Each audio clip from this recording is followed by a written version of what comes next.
ৰাজীৱ শদিয়া প্ৰজাৰ শিল্পী আছিল। সেই প্ৰজাই অন্তিম ক্ষণত দিবলগীয়া মৰ্যাদাখিনি দিছে।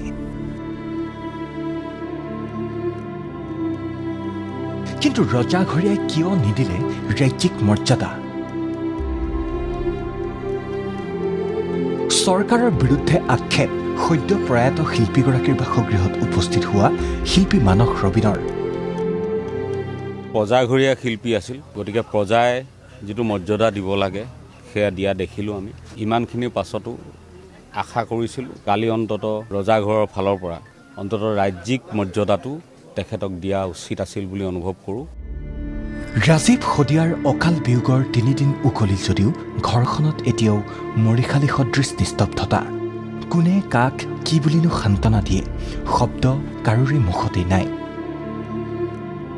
সেমেকা চকুবোৰেই বুজাই দিছে শদিয়াৰ টুপচিঙা গাঁৱৰ আজিৰ পৰিৱেশটো। এতিয়াও যেন কোনেও মানি ল'ব পৰা নাই ৰখাতলে গলৈ অসমীয়া বুলি গাবলৈ আৰু কোনো দিনেই উভতি নাহে জনতাৰ শিল্পীগৰাকী।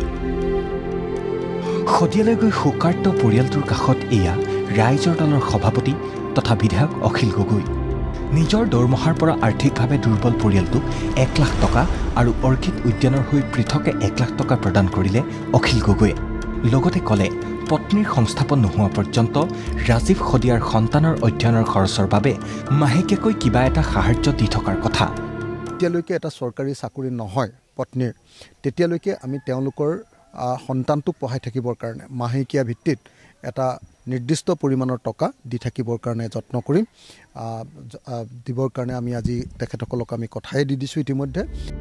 দুৰ্ভগীয়া পৰিয়ালটোক আৰ্থিক সাহাৰ্য প্ৰদান কৰাৰ লগতে প্ৰয়াত শদিয়াৰ পত্নীক এটা চৰকাৰী সংস্থাপন দিবলৈ মুখ্যমন্ত্ৰীলৈ পত্ৰ প্ৰেৰণ কৰিছে অখিল গগৈয়ে। লগতে ক'লে আগন্তুক ২০ দিনৰ ভিতৰত শদিয়াবাসী ৰাইজ আৰু দল সংগঠনৰ সহযোগত শদিয়াতে অনুষ্ঠিত কৰা হ'ব বিশাল আদ্য শ্ৰাদ্ধৰ। শীঘ্ৰেই থিৰাং কৰা হ'ব দিন।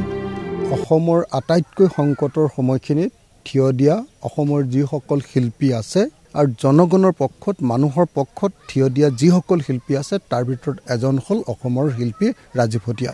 হোৱাটছআপ যোগে অসমৰ মুখ্যমন্ত্ৰী ডাঙৰীয়ালৈ এখন চিঠি দিছোঁ যে ৰাজীৱ শদিয়াৰ পৰিয়ালৰ তেখেতৰ পত্নীক এটা চৰকাৰী চাকৰি দিব লাগে।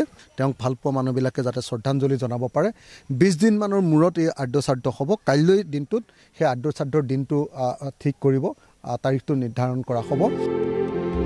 ইফালে প্ৰয়াত ৰাজীৱ শদিয়াৰ টুপচিঙাস্থিত সমাধিস্থলীটো পকীকৰণৰ দায়িত্ব লৈছে কৃষক মুক্তি সংগ্ৰাম সমিতিয়ে। বোকাজানতো অসম জাতীয়তাবাদী যুৱ ছাত্ৰ পৰিষদে বোকাজান উচ্চ মাধ্যমিক বিদ্যালয় চৌহদত নিৰ্মাণ কৰিব এটা আবক্ষ মূৰ্তি। সংগঠনটোৰ এটা সজাতি দলে শোকাৰ্ত পৰিয়ালটোৰ কাষত থিয় দি এইদৰে ক'লে, ৰাজীৱ শদিয়া ডাঙৰীয়াৰ এটা আবৰ্ষ মূৰ্তি বোকাজান উচ্চতৰ মাধ্যমিক বিদ্যালয়ৰ খেলপথাৰত প্ৰতিষ্ঠা হ'ব আৰু সেই মূৰ্তিটো তেওঁৰ যিটো জন্ম তাৰিখ ৩১ ডিচেম্বৰ, সেই ৩১ ডিচেম্বৰ দিনা সেইটো আনুষ্ঠানিকভাৱে উন্মোচন কৰা হ'ব। এইদৰেই বিভিন্নজনে আহি শোকস্তব্ধ পৰিয়ালবৰ্গক সমবেদনা জ্ঞাপন কৰিছে। এতিয়াও সকলোৰে আশা দুৰ্ভগীয়া পৰিয়ালটোৰ মুখলৈ চাই অসম চৰকাৰে ৰাইজৰ আহ্বানসমূহলৈ আশানুৰূপ সঁহাৰি জনাব। ভিডিঅ' জাৰ্ণালিষ্ট হিমাংকৰ সৈতে তিনিচুকীয়াৰ পৰা প্ৰশান্ত খাটলৰ ৰিপৰ্ট ND24।